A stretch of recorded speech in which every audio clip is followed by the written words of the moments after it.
En este video vamos a aprender cómo hacer un análisis discriminante en SPSS, usando como ejemplo las variables que influyen en si un cliente compra o no compra un iPhone. Lo primero que vamos a hacer es abrir nuestra base de datos en Excel. Es importante que los datos ya estén codificados, es decir, que cada variable tenga asignados números en lugar de respuestas de texto.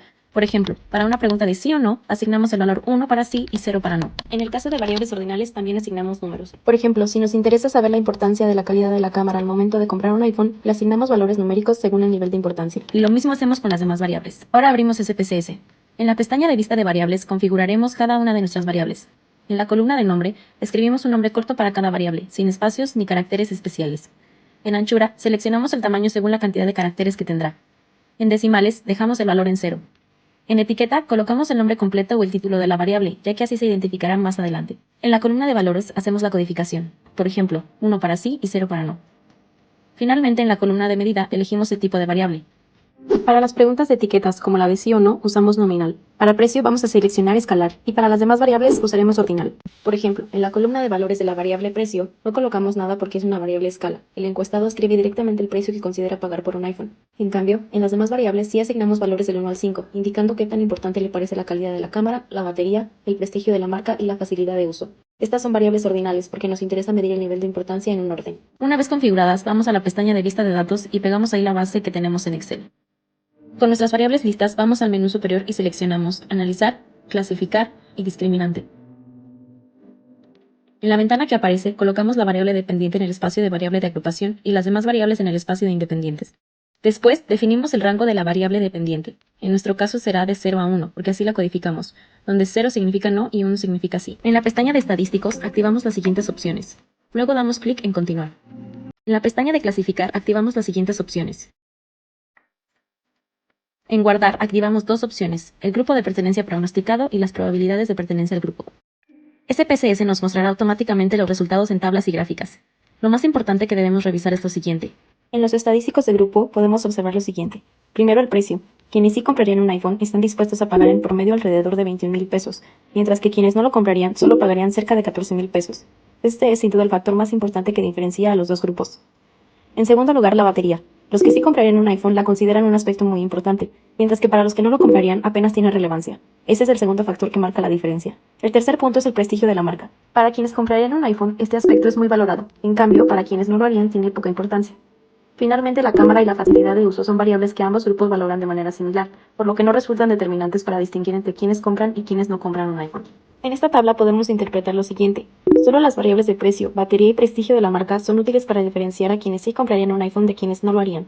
Esto lo podemos identificar porque sus valores de significancia son menores a 0.05, lo que indica que la diferencia de medias entre los grupos es estadísticamente significativa. En cambio, las variables de cámara y facilidad de uso no son tan útiles, ya que sus valores de significancia son mayores a 0.05, lo que indica que no hay diferencias importantes entre quienes comprarían y quienes no comprarían. En la matriz intragrupo combinada se muestran las correlaciones entre las variables dentro de cada grupo, es decir, qué tan relacionadas están entre sí para diferenciar a quienes comprarían un iPhone de quienes no lo harían. En la diagonal siempre aparece el valor 1, porque cada variable está perfectamente correlacionada consigo misma. Lo importante está en los números que aparecen fuera de la diagonal. Estos son los niveles de relación entre una variable y otra. En este análisis, las correlaciones van de 0.017 a 0.577. Cuando un valor está muy cercano a 0, significa que casi no tiene relación entre esas variables, y eso nos indica que podrían estar aportando información redundante. Por ejemplo, vemos que la importancia de la calidad de la cámara tiene una correlación de 0.439 con la duración de la batería. Esto nos dice que las personas que valoran la cámara también suelen valorar la batería. En cambio, un valor como menos 0.026 entre la disposición a pagar y duración de la batería refleja prácticamente ausencia de relación. Como la mayoría de los valores en nuestra tabla están cerca de 0, esto nos alerta sobre la posibilidad de multicolinealidad, que ocurre cuando algunas variables repiten información o son demasiado parecidas entre sí. Esto no necesariamente arruina el análisis, pero sí puede afectar la precisión de las predicciones del modelo discriminante. Aquí en el resultado, el autovalor es de 0.926. Si lo elevamos al cuadrado, obtenemos aproximadamente 0.857, lo que significa que nuestro modelo explica alrededor del 85.7% de la razón por la que la gente decide comprar o no un iPhone. Esto nos indica que el modelo es confiable y que las variables seleccionadas logran explicar de manera efectiva la decisión de compra de los clientes. La lambda de Wilks es una medida que nos dice que también la función discriminante puede separar a los grupos, en este caso a quienes comprarían un iPhone y quienes no. Un valor bajo cercano a 0 indica que los grupos están bien diferenciados por las variables del modelo. En nuestro análisis, el valor es menor a 0.05, lo que significa que la función discriminante es muy efectiva y que las variables que elegimos realmente ayudan a separar correctamente a los grupos. En otras palabras, un valor pequeño de lambda de Wilks nos da confianza de que nuestro modelo está funcionando y que las diferencias observadas entre los grupos no son producto de las...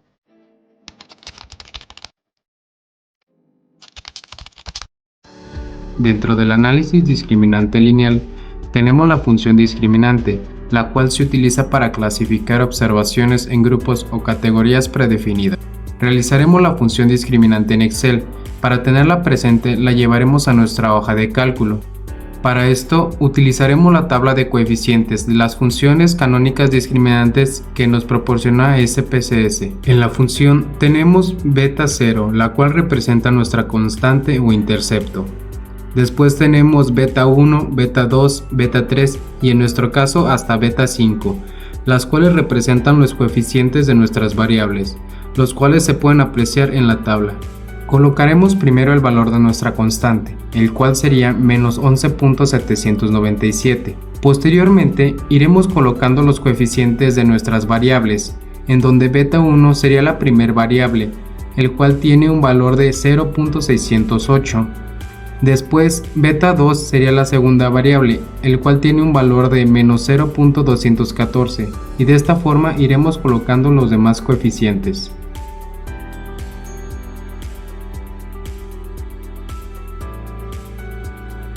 Ahora en Excel dejaremos unas celdas libres, en donde más adelante colocaremos los datos de entrada, los cuales corresponderán a X1, X2, X3 y nuevamente en nuestro caso hasta X5.